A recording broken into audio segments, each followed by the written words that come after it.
রাজধানীর সোহরাওয়ার্দী উদ্যানে রবিবার সমাবেশের অনুমতি পেয়েছে বিএনপি, তবে সেটি করতে হবে 22টি শর্ত মেনে। দলটির নেতাদের আশঙ্কা, তারা শান্তিপূর্ণ সমাবেশ করতে চাইলেও সরকার প্রতিবন্ধকতা তৈরির চেষ্টা করবে। আরো জানাচ্ছেন তৈচ্ছান্ত। সোহরাওয়ার্দী উদ্যানে সমাবেশ করার অনুমতি পেয়েছে বিএনপি।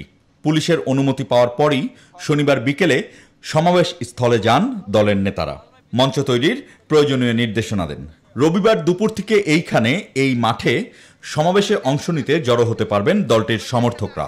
এরকম আরও 21টি শর্ত, যার মধ্যে উল্লেখ করা যেতে পারে, সেগুলো হলো আইন শৃঙ্খলা এবং রাষ্ট্র ও জননিরাপত্তা পরিপন্থী কোনো কার্যকলাপ এবং উস্কানিমূলক কোনো বক্তব্য এবং প্রচারপত্র বিলি করা যাবে না। ধর্মীয় অনুভূতিতে আঘাত হানে এমন কিছুও বলা যাবে না।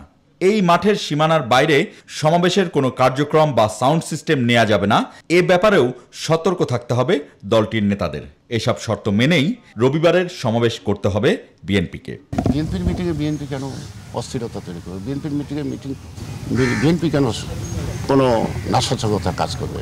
আবার ধারণা সরকার এই ধরনের একটা ঘটনা ঘটানোর জন্য আগামী কথাগুলো বলতে চায়। সেই ক্ষেত্রে অত্যন্ত সুশৃঙ্খল এবং খুব কঠোর নজরদারির মধ্য দিয়ে আমরা আমাদের সফল সভাটা জনগণের আকাঙ্ক্ষা পূরণ করার মতো আমরা করব। এর আগে শনিবার সকালে ঢাকা মহানগর পুলিশ কার্যালয় থেকে দলটির নেতাদের জানানো হয়, তাদের চাওয়া অনুযায়ী 30 সেপ্টেম্বর রবিবার সোহরাওয়ার্দী উদ্যানে সমাবেশ করতে পারবেন বিএনপি নেতারা। 30 তারিখ আমরা জনসভা করার জন্য আবার উদ্যোগ গ্রহণ করি। ইতিমধ্যে পুলিশ প্রশাসন আমাদেরকে অনুমতি দিয়েছেন। আমরা আশা করছি যে এই জনসভাটি একটা জনসমুদ্রে পরিণত হবে। আমাদের কিছু গুরুত্বপূর্ণ মেসেজ জাতির সামনে থাকবে। এই সমাবেশকে বহুল প্রতীক্ষিত বলে আখ্যা দিয়ে নয়াপল্টনে দলের কার্যালয়ে সংবাদ সম্মেলন করেন দলটির সিনিয়র যুগ্ম মহাসচিব রুহুল কবির রিজভী।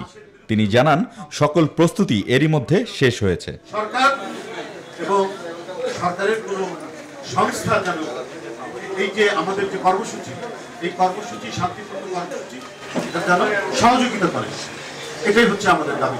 তৌহিদ শান্ত, নিউজ 24, ঢাকা।